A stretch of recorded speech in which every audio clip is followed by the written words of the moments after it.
नमस्कार. लोकशाही स्पेशल रिपोर्टमध्ये मी विशाल पाटील आपल्या सगळ्यांचं स्वागत करतो. अवघ्या महाराष्ट्रामध्ये पावसानं दमदार हजेरी लावल्यानंतर अनेक ठिकाणी पुरानं अक्षरशः थैमान घातलं. पुराच्या पाण्यानं नुसतीच गावं नव्हे तर अनेकांचे संसार आणि स्वप्नांची देखील राख रांगोळी केली आहे. पूर ओसरला तशा इतर समस्यांनी डोकं वर काढायला सुरुवात केली. प्यायला पाणी नाही, पोटाला अन्न नाही आणि अंग झाकायला कपडे नाहीयेत. अशावेळी सरकारच्या मदतीची वाट न पाहता सुरुवातीलाच काही स्वयंसेवी संस्था आणि मदत करणाऱ्यांनी मोठ्या प्रमाणावरती मदतीचा ओघ सुरू केला खरा. त्यानंतर आपत्ती व्यवस्थापन विभागाच्या अधिकाऱ्यांच्या भेटीनंतर सरकारी मदतही जाहीर झाली आहे.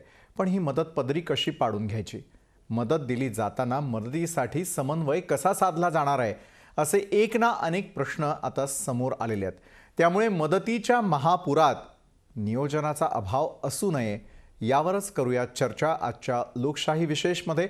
मदतीचा महापूर, नियोजनाचं काय या विषयावर.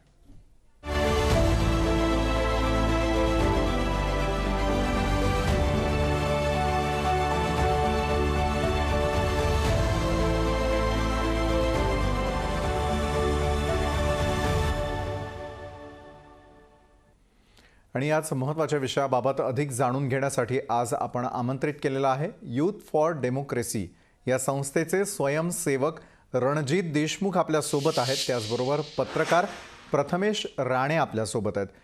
दोघाही मान्यवरांचं मी स्वागत करतो. प्रथमेश, खरं तर यांनी आजपर्यंत तौक्ते वादळात नुकसान भरपाईसाठी मदत केलेली आहे.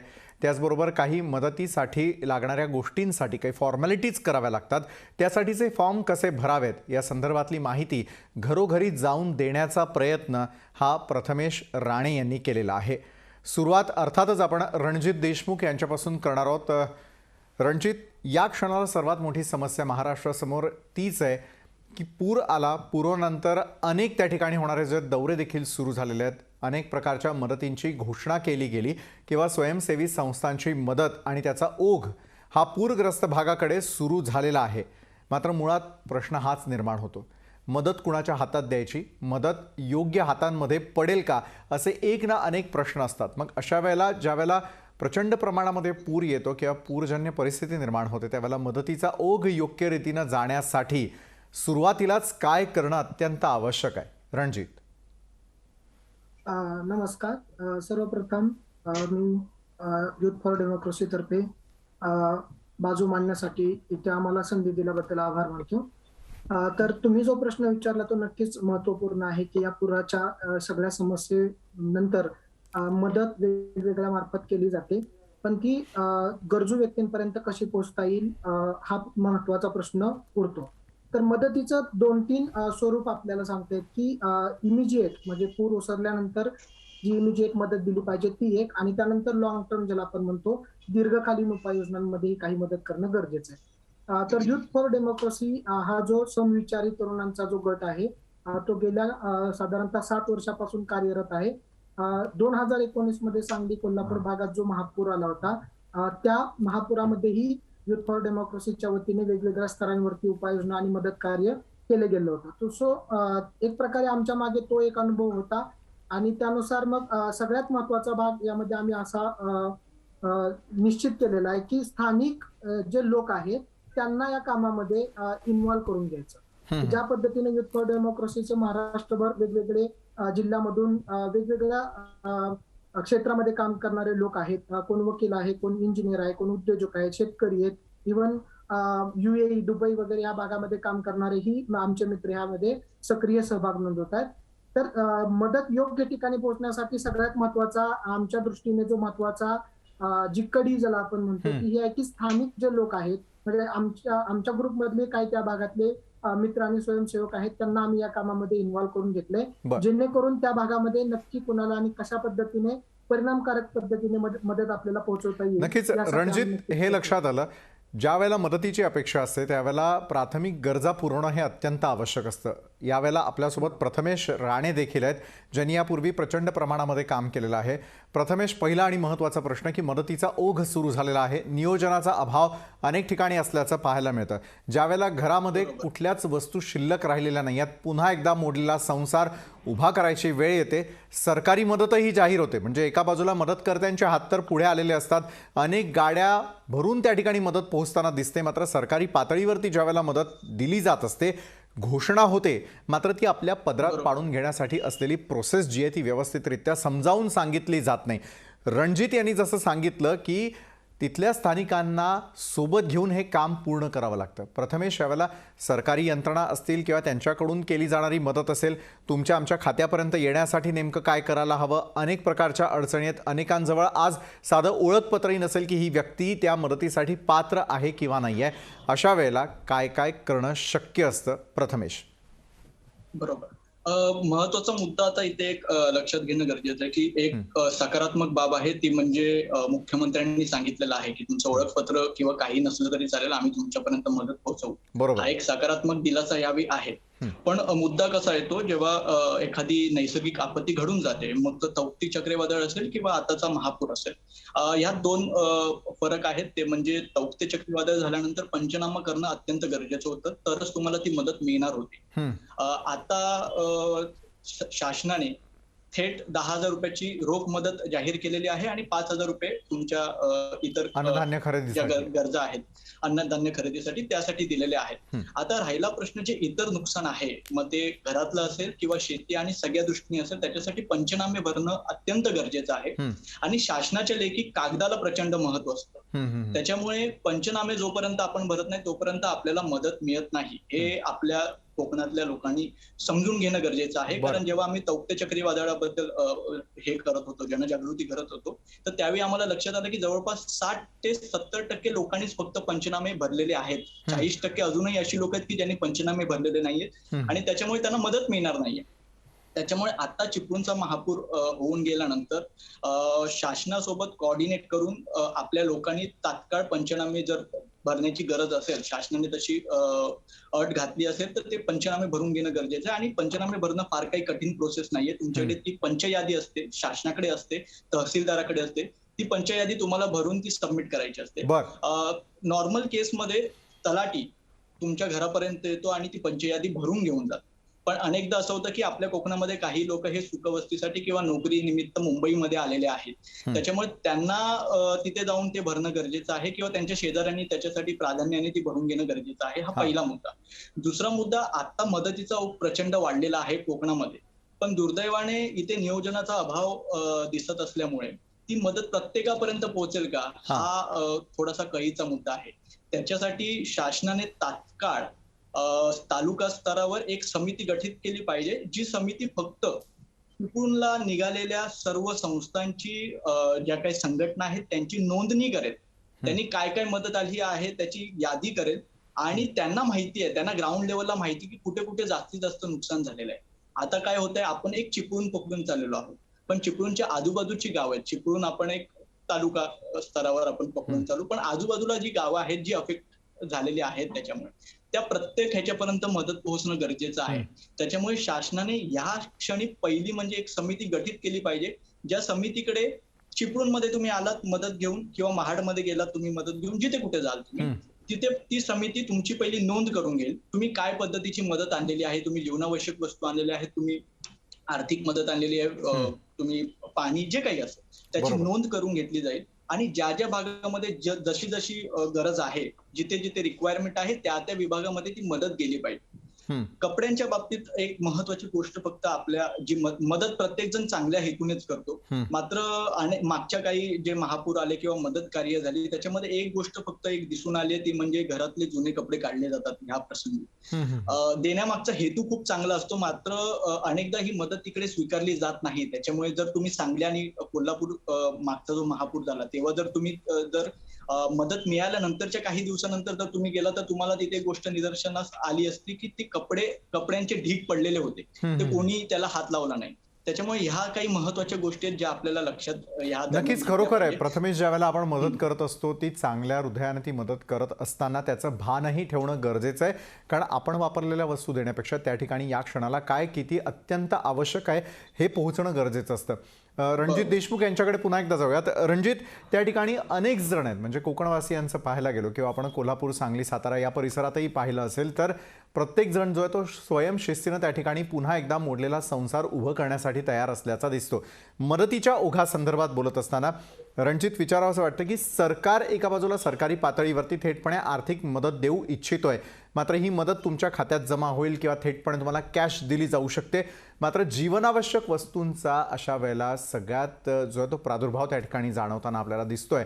म्हणजे रोजचं स्वच्छ पाणी असेल, दूध असेल, चहा असेल, रोजचं लागणारं अन्नधान्य असेल, याचा तुटवडा असल्याचं दिसतं. या क्षणाला सगळ्यात मोठं चॅलेंज या सगळ्यांच्या घरात याचं आहे की घरातली एकही वस्तू यावेळेला काम करताना दिसून येत नाही आहे. कारण 24 तास 48 तास पाण्याखाली गेलेल्या वस्तूंनंतर एकही वस्तू कामी येत नाही हे स्पष्ट आहे. यावेळेला सगळ्यात मोठा प्रश्न आहे तो घरातला कचरा बाहेर काढणं आणि त्याचं योग्य असं नियोजन होणं. मग घरातील गाद्या असतील, कपडे असतील, प्रत्येक गोष्ट यावेळेला धुळीला मिळालेली आहे. मग अशा वेळेला बाहेरनं कुणाची तरी मदत पाठवली जाते. जसं खेडोपाडी स्वच्छता करण्यासाठी आता मुंबईतून काही स्वयंसेवक त्या ठिकाणी दाखल झालेले आहेत. काही संस्था देखील तयार असतील की आपल्याला तिथं जाऊन मदत करायची आहे, मात्र कसं पोहोचायचं, कुणाला संपर्क साधायचा. मग अशा वेळेला रणजित, नुसतं लोकांनी जाऊन गर्दी करणं आवश्यक आहे की त्याचं सुनियोजन असणं अत्यंत आवश्यक आहे? नाही, त्या ठिकाणी जे लोक जात आहेत मदत कार्याने खूप चांगल्या हेतूने जात आहेत. पण जसं आता राणे सरांनी सांगितलं की तिथेही एक प्रकारे नियोजन पाहिजे. त्यामुळे एकाच ठिकाणी मदत सगळी गेली आणि जे डोंगराळ भागातली काही छोटी छोटी गावं आहेत, वाड्या वस्त्या आहेत, तिथे मदत पोहोचत नाही, असं व्हायला नको. आणि तुम्ही जो अन्नधान्याचा जो मुद्दा उपस्थित केला तो सगळ्यात महत्वाचा, कारण त्याच्या इतकी मूलभूत दुसरी कोणती गरज नाहीये. त्यामुळे जेव्हा आम्ही युथ फॉर डेमोक्रेसी कडून जेव्हा मदतीला सुरुवात केली तेव्हा सर्वात आधी आम्ही जे पाठवलेल्या मदती आहेत, म्हणजे पुराच्या दुसऱ्याच दिवशी महाराष्ट्रातून कोकण भागामध्ये गेलेल्या पहिल्या मदतीपैकी एक मदत ही आमच्या ग्रुपकडून केली गेलेली होती. त्यामध्ये सर्वात पहिल्यांदा आम्ही पाण्यापासून सगळ्या गोष्टी दिलेल्या आहेत. सो पॅकेट मधले खाणे असू द्या किंवा पाण्याच्या बॉटल्स असू द्या किंवा फरसाण वगैरे अशा ज्या काही थोड्या 2-4 दिवस टिकू शकतात अशा ज्या खाद्यपदार्थ आहेत ते आम्ही देण्याला सुरुवातीला प्राधान्य दिलेलं आहे. तर वेगवेगळ्या संघटना आपापल्या पद्धतीने त्या ठिकाणी कार्यरत आहेत. काही जसं आता तुम्ही सांगितलं की स्वयंसेवक तिथे जाऊन श्रमदान च्या स्वरूपामध्ये काही मदत करत आहेत. त्या भागातला गाळ स्वच्छ करणे असू द्या, लोकांच्या घरामध्ये ज्या पद्धतीने अस्वच्छता वगैरे तिथे फैलावलेली आहे त्याच्याकडे लक्ष देणं गरजेचं आहे. कारण आपण हे विसरता कामा नये की सध्या कोरोनाचा पण प्रादुर्भाव अजून महाराष्ट्रामध्ये आणि भारतभरामध्ये आहे. त्याच्यामध्ये या अशा आपत्तीची भर पडलेली आहे आणि पुराच्या पाण्यानंतर येणारे जे साथीचे रोग आहेत त्याकडे आपल्याला दुर्लक्ष करता येणार नाहीये. त्यामुळे तो सुद्धा या मदतीच्या स्वरूपामध्ये भाग सुद्धा विचारात घेणं आवश्यक आहे. सो आमच्याकडून येत्या काळामध्ये त्या भागामध्ये काही वैद्यकीय कॅम्प ज्याला आपण म्हणतो, मेडिकलचे कॅम्प जे उभं करणं प्रस्तावित आहे आणि त्या संदर्भात पण आम्ही येत्या काळामध्ये काही मदत करू इच्छितो. बरोबर आहे रणजित. भाग सांगितला तुम्ही की सरकार रोख रकमेच्या स्वरूपात काही मदत करते आणि काही अन्नधान्य वगैरे देईल. तर अशा काळामध्ये मला असं वाटतं की कोणाकडून ही मदत जरी आली तरी तिचं स्वागतच केलं पाहिजे. या काळामध्ये, अशा आपत्तीच्या काळामध्ये येणारी मदत ही कधीही कमीच वाटते. सो सरकारकडून येणारी मदत असू द्या किंवा आमच्या ग्रुप सारखे असंख्य इतरही ग्रुप आहेत त्या भागामध्ये काम करतायत, त्या सगळ्यांच्या याच्यामध्ये एक प्रकारे कोऑर्डिनेशन पाहिजे, जेणेकरून सर्व बाधित जे लोक आहेत कोकणमध्ये आहेत. आपल्याला हे विसरता येणार नाही की साताराच्या डोंगराळ भागामधले पाटण वगैरे या तालुक्यामधलेही काही गावांना पुराचा मोठ्या प्रमाणावरती फटका बसलेला आहे. त्यामुळे या सगळ्यांना वेगवेगळ्या प्रकारची मदत सर्व लोकांपर्यंत पोहोचण्यासाठी सरकारला आपण साथ देणं गरजेचं आहे. सरकार कोणतंही असू द्या त्याच्याबद्दल बरोबर आहे. सरकारला साथ देणं अत्यंत आवश्यक आहे. त्याप्रमाणे दौरे सुरू असताना मदतीची अपेक्षा आहे असणं साहजिकच आहे. प्रथमेश राणे यांच्याकडे जाऊयात. प्रथमेश, मदत करत असताना किंवा मला मदत करायची आहे, तुला मदत करायची आहे, तर अशा वेळेला आपण वय बघितलं जातं का, लिंग बघितलं जातं का? कारण प्रत्येकाच्या गरजा या अत्यंत आवश्यक आहेत. जे सिनियर सिटीजन्स आहेत त्यांच्या आरोग्याचे प्रश्न आहेतच, महिला असतील त्यांच्या काही वेगळ्या समस्या आहेत, लहान मुलांच्या काही वेगळ्या समस्या आहेत. अशा प्रकारचं बरोबर. वर्गीकरण करून ही मदत पोहोचवणं अत्यंत आवश्यक आहे असं वाटतं का? कारण अनेक जण हे नेसत्या कपड्यांनिशी म्हणजे नेसत्या वस्त्रांसह अजूनही त्या ठिकाणी फिरताना दिसतात.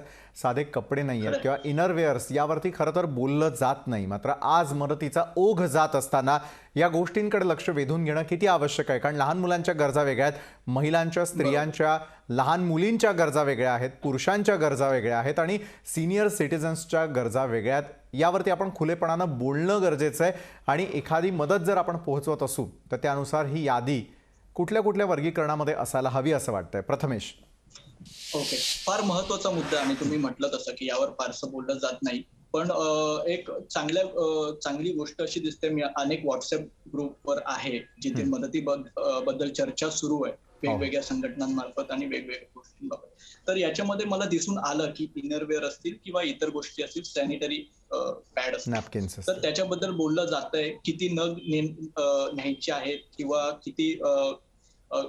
किती अवेलेबिलिटी आहे, किंवा किती रिक्वायरमेंट आहे, या सगळ्या गोष्टींवर चर्चा होते हा. आणि ही खूप चांगली गोष्ट आहे. पण हा महत्वाचा मुद्दा आहे की याच्यावर अभ्यास झाला पाहिजे. पण हे कसं आहे की आपण इथे बसून सांगू शकत नाही की तिथे नेमकी किती गरज आहे. त्याच्यामुळे मी पुन्हा म्हणतोय की त्यासाठी एक वेगळी समिती स्थापन झाली पाहिजे की जी तुम्हाला रिक्वायरमेंट सांगू शकेल आणि ह्या ज्या रिक्वायरमेंट आहेत आपण त्या आर्थिक मदतीच्या माध्यमातून त्या पूर्ण करू शकतो. की बाबा शासनाने सांगितलं की एवढी लोकसंख्या आहे, एवढी माणसं आहेत, एवढ्या महिला आहेत, एवढे पुरुष आहेत, एवढे लहान मुलं आहेत आणि एवढे वयस्कर आहेत. ही जेव्हा माहिती कळेल, फार कठीण नाहीये, कदाचित 24 तासामध्ये ही सगळी माहिती शासन आपल्याला पुरवू शकतं. आणि त्या दृष्टीने आता युथ फॉर डेमोक्रेसी आहे, अशा मोठ्या संस्था आहेत की ज्या मदतीसाठी पुढे सरसावलेल्या आहेत. ती लोक त्यानुसार मग सामान जमवून ते त्यांच्यापर्यंत पोहोचवू शकतील. आता जे प्राथमिक निरीक्षण दिसतंय त्याच्यामध्ये लोक याचा विचार करतायत, ज्या संस्था मदतीसाठी पुढे सरसावलेल्या आहेत त्या निश्चितच याबाबत विचार करतायत आणि त्या दृष्टीने सामान सुद्धा जमा केलं जात आहे. ही खूप सकारात्मक बाब आहे आणि आय होप की पुढच्या 5 दिवसामध्ये ह्या ज्या जीवनावश्यक वस्तू आहेत त्या लोकांपर्यंत, अतिग्रस्तांपर्यंत प्राधान्याने पोहोचतील. नक्कीच. पुन्हा प्रथमेश एकच आणि विनंती- रणजित, तुम्हा दोघांबरोबर ही चर्चा आपण अशीच ठेवणार आहोत. स्पेशल रिपोर्टच्या माध्यमातून आज आपण जाणून घेतो आहोत की एका बाजूला मदतीचा महापूर जो आहे तो यायला सुरुवात झालेली आहे, मात्र नियोजनाचं काय? कारण हे नियोजन कशा प्रकारे घडवून आणायचं, नुसतं मदत मागणं किंवा मदत करणं इथपर्यंत ते सीमित नसून दोघांचा योग्य समन्वय घडवून आणण्यासाठी तुम्ही आम्ही मिळून काय करू शकतो, या अनुषंगानं स्पेशल रिपोर्टमध्ये आपली चर्चा सुरू राहील एका छोट्याशा ब्रेकनंतर.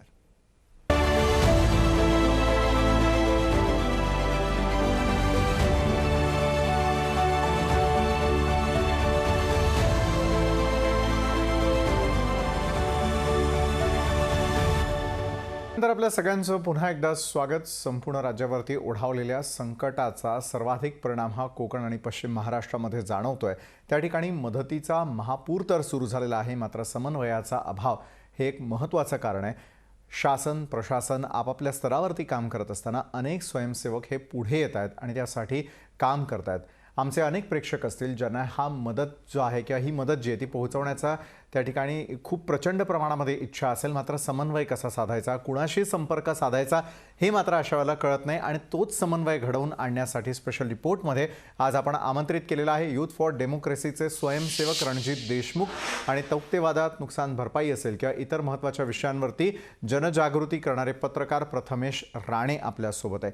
रणजित देशमुख यांच्याकडे जाऊयात. रणजित, प्रशासकीय स्तरावरती होणारी मदत असेल किंवा जसं तुम्ही सांगितलं की स्थानिक लोकांना आपण हाताशी घेऊन त्या ठिकाणी ही मदत पोहोचवण्याचं सातत्यानं कार्य केलं जात असतं. मनोधैर्य अनेकांचं खचलेलं असतानाही त्या ठिकाणचे जे यूथ आहेत किंवा तिथली युवा पिढी जी आहे ती समोर येताना आपल्याला पाहायला मिळत असते. त्या ठिकाणची यंत्रणा राबवत असताना जसं आपण मगाशी चर्चा केली की एखादी समिती स्थापन करणं गरजेचं आहे. यामध्ये प्रशासकीय अधिकाऱ्यांचा असलेला रोल आणि त्यांना आपल्याकडनं हवी असलेली किंवा अपेक्षित असलेली मदत नेमकी कुठली असते. बऱ्याच वेळेला असं होतं की सरकार घोषणा करतं आणि सरकारी मदत आपल्यापर्यंत पोहोचणार नाही असा समज असतो, मात्र ती योग्य रीतीनं आपल्यापर्यंत पोहोचण्यासाठी काही महत्त्वाची पावलं उचलणं गरजेचं असतं. काही महत्त्वाच्या व्यक्तींजवळ हा समन्वय साधणं गरजेचं असतं, योग्य ठिकाणी यादी जाणं गरजेचं असतं. रणजित, काही डूज अँड डोंट्स त्यासाठी काय आहेत? याच्या संदर्भात बोलायचं झालं तर मी असं म्हणेन की प्रशासन आणि जे सिव्हिल सोसायटी ज्याला आपण म्हणतो त्यामध्ये काम करणारे ग्रुप, हे दोन्ही एकत्र येऊन जर त्यांनी काम केलं आणि जसं आपण आता बोललो की स्थानिक जे तिथले युवा वर्ग आहे तो इथे मोठी भूमिका बजावू शकतो. पण याच्याही पुढे जाऊन मला असं वाटतं की या सगळ्या पूर्ण कामामध्ये आपल्याला लोकप्रतिनिधींना बाजूला ठेवता येणार नाही. प्रशासनामध्ये काम करणारे जे लोक आहेत, मग तुमचा ग्रामसेवक, तलाठी किंवा तहसीलदार, प्रांत आणि कलेक्टर इथपासून सगळे जे लोक आहेत त्यांच्याच जोडीने आपल्याला लोकप्रतिनिधींना सोबत घ्यावं लागेल. त्याचं कारण असं आहे की लोकप्रतिनिधी हे त्या भागामधल्या सर्व त्यांचे जे मतदार आहेत त्यांच्यासोबत त्यांची चांगली ओळख असते. त्या भागातल्या गरजा काय आहेत, नक्की त्या भागातले लोक काय, ज्याला आपण कनेक्ट म्हणतो, तो तिथल्या मतदारांचा लोकप्रतिनिधीशी जास्त असतो. त्यामुळे सरकार आणि लोकप्रतिनिधी जे आहेत आणि सरकारी यंत्रणा, ज्याला आपण प्रशासकीय यंत्रणा म्हणूया, त्यांचा मिलाप होणं, त्यांनी एक प्रकारे कॉम्प्लिमेंटरी पूरक अशा पद्धतीने जर काम केलं तर मला वाटतं या सगळ्या मदत कार्याला आणखी त्या ठिकाणी वेग येईल. पण जसं तुम्ही इथे म्हटलं की स्थानिक भागामधले स्थानिक जे युवा वर्ग आहेत त्यांचं या कामामध्ये मोठं योगदान देता येऊ शकतं की लोकप्रतिनिधी आणि प्रशासकीय यंत्रणा यांना जोडून हे स्थानिक लोक तिथं काम करतील. दुसरा डोनचा जो मुद्दा जो तुम्ही आता विचारला, तर मगाशी राणे सरांनी जो मुद्दा उपस्थित केला त्याला जोडून मी एक महत्वाची गोष्ट सांगतो की मदत देण्यामध्ये काही दुजाभाव जो त्या भागामध्ये मधले की स्थानिक पातळीवर होतोय का, किंवा वयाच्या पातळीवरती किंवा लिंगभाव याच्या पातळीवरती होतो का. तर मला हे सांगायला अभिमान वाटतो आणि मला हे इथे नोट करायला आवडेल की सांगली आणि कोल्हापूर भागामध्ये जो 2019 मध्ये पूर झाला होता तेव्हा मदत कार्य आम्ही करताना त्या भागातले काही युवा वर्ग होता जो आमच्या कॉन्टॅक्टमध्ये पहिल्यापासून आहे. तिथल्या युवा वर्गाने आम्हाला स्पेसिफिक सांगितलं होतं की इकडे येणारी जी मदत आहे ती खूप जनरलाइज पद्धतीने येते. म्हणजे कपडे असतील, खाण्याचे अन्न पदार्थ असतील, किंवा पाणी असेल, पाणी बॉटल किंवा बंद पॅक किंवा इतर काही किराणा सामान जो सुकायच्या स्वरूपातला. पण त्यांनी मला स्पेसिफिक आमच्या ग्रुपला असं त्यांनी मागणी एक प्रकारे नोंदवली होती की महिलांच्या संदर्भात मदतीबाबत दुजाभाव होतोय. आता तो इंटेन्शनली होतो असं त्यामध्ये मला म्हणायचं नाही, पण लक्षात येत नाही आपल्या काही वेळा. बरोबर, जनजागृतीच नाही. विचारात घेतला की महिलांचे इनरवेअर्स असतील किंवा स्वच्छतेच्या संदर्भात महत्वाचा भाग असणारे सॅनिटरी पॅड्स असतील, तर गेल्या वेळेस आम्ही प्राधान्याने ठराविक रक्कम जमा करून त्याच वस्तू आम्ही खरेदी केल्या होत्या जेणेकरून तिथपर्यंत पोहोचवता येतील. सो तसा दुजाभाव किंवा एक प्रकारे आपण म्हणूया इग्नोरन्स जो आपण म्हणतो, दुर्लक्ष, तसं होता कामा नये. त्यामुळे प्रत्येक वयोगटातले आणि लिंगभाव हे विचारात घेऊन आपल्याला सर्व घटकांपर्यंत मदत पोहोचवणं गरजेचं. नक्कीच रणजित, प्रथमेश यांच्याकडे जाऊयात. प्रथमेश, अगदी थोडक्यात खरं तर वेळ संपत आलेली आहे, मात्र ज्यावेळेला अशा प्रकारची आपत्कालीन परिस्थिती प्रत्येक भागात कुठेही येऊ शकते, महाराष्ट्रातला कुठलाही कानाकोपरा असेल किंवा देशभरात कुठेही येऊ शकते, अशा वेळेला कुठल्या प्रकारच्या काही महत्त्वाच्या गोष्टी आपल्यासोबत असणं किंवा काही नंबर्स असणं हे अत्यंत आवश्यक आहे. जे इंटरनेट सॅवी आहेत ते तर विविध पद्धतीनं आपली नोंद करू शकतात किंवा तशा प्रकारचे फॉर्म्स ऑनलाईन भरू शकतात. अनेक जण आहेत ज्यांना साधारणपणे या सर्व गोष्टी कळत नाही, त्यावेळेला फक्त या संदर्भातली सगळी माहिती कुठल्या कॉन्टॅक्ट्सवरून किंवा कुठल्या वेबसाईट्सवरून मिळवणं साधारणपणे शक्य आहे, म्हणजे जेणेकरून आपणही त्यांच्यापर्यंत पोहोचू शकतो. प्रथमेश. महत्वाचा मुद्दा आहे. आता एक गोष्ट लक्षात घ्यायला पाहिजे की बरेचसे मुद्दे रणजित सरांनी कव्हर केलेले आहेत, बोलणं त्यावर बोललेले आहेत. मला दोन फक्त महत्वाच्या गोष्टी यात सांगायच्या आहेत. ते म्हणजे पहिली गोष्ट म्हणजे मदतीचा ओघ जनरलाइज असल्यामुळे नेमकी मदत कुठे चालली आहे हे कळत नाही. त्याच्यामुळे ज्या संस्था मुंबईतून पुण्यातून ज्या शहरांमधून मदतीसाठी निघणार आहेत त्यांनी ठराविक एक वाडी, म्हणजे कोकणामध्ये वाडी हा एक प्रकार आहे, वाडी, तर त्या वाडीला घेऊन ती मदत प्रॉपर केली पाहिजे. म्हणजे दत्तक घेण्याच्या धर्तीवर, म्हणजे आम्ही ही वाडी घेतलेली आहे, या वाडीमध्ये आम्ही पूर्ण मदत करू जी काय लागणार आहे. तर त्याच्यामुळे काय होईल की ठराविक जी काही मदत आहे ती प्रॉपर तिथपर्यंत पोहोचेल. अशा वाड्या जर प्रत्येक संस्थेने घेतल्या काही कालावधीसाठी तर ती मदत परफेक्ट त्यांच्या बरोबर आहे, त्याचं योग्य रीतीने डिस्ट्रीब्युशन होऊ शकतं, डिस्ट्रीब्युशन होईल. त्याच्यामुळे समजा नवीन जर संस्था तिथे गेली तर त्यांना आधीच कळेल की हा ठीक आहे, इथे ऑलरेडी एक संस्था काम करते, आम्ही दुसरीकडे जातो जिथे खरं गरज आहे. हा एक पहिला मुद्दा. दुसरा महत्वाचा मुद्दा की आपल्याकडे बऱ्याचशा गोष्टी या ऑनलाईन झालेल्या आहेत. आता आपण ही मदत आता जी तातडीने पाहिजे त्याच्यावर चर्चा केली, मात्र भविष्यात जे पंचनामा झाल्यानंतर किंवा जी शासनाकडून येणारी मदत आहे ती नेमकी कधी मिळणार आहे, अप्रूव्ह झाले की नाही झाले, आम्हाला नेमकी किती मदत मिळणार आहे, आमचं नुकसान किती झालं आहे, आम्ही पंचनामा नक्कीच, किती नक्कीच. हजारांचा भरलाय, त्याची माहिती आम्हाला जर घ्यायची असेल तर सातत्याने आम्हाला तलाट्याचे उंबरठे झिजावे लागतात. त्याच्यामुळे ही माहिती जर तुम्हाला ऑनलाईन पद्धतीने शासनाने अवेलेबल करून दिली हं. तर त्याच्यासाठी सुद्धा विचार व्हायला पाहिजे. कारण नक्कीच सारखं अतिशय द्यायचं- महत्त्वाची सूचना केलेली आहे. सरकारी अधिकारी हो. आपल्याला पाहत असेल किंवा सरकारमधून कोणी आपल्याला पाहत असेल तर त्यांनी निश्चित ही नोंद घ्यावी की ऑनलाईन पद्धतीनं या मदतीची आकडेवारी किंवा कशाप्रकारे हे प्रमाण दिलं जाणार आहे याचा अवेअरनेस करणं गरजेचं आहे, जनजागृती होणं गरजेचं आहे. धन्यवाद. वेळेअभावी प्रथमेश राणे आणि रणजित देशमुख आपण आमच्या या चर्चासत्रामध्ये आमच्यासोबत जोडले गेलात त्यासाठी आणि महत्त्वाची माहिती राज्यातल्या पूरग्रस्तांसाठी, दरडग्रस्तांसाठी पोहोचवली त्यासाठी. एका बाजूला मदतीचा महापूर हा सुरू आहे, मात्र नियोजनाचा अभाव दूर करण्यासाठी आज या चर्चासत्राचं आयोजन आपण केलेलं होतं. आजच्या स्पेशल रिपोर्टमध्ये वेळ झाली इथंच थांबण्याची. ताज्या घडामोडींसाठी पाहत रहा लोकशाही न्यूज.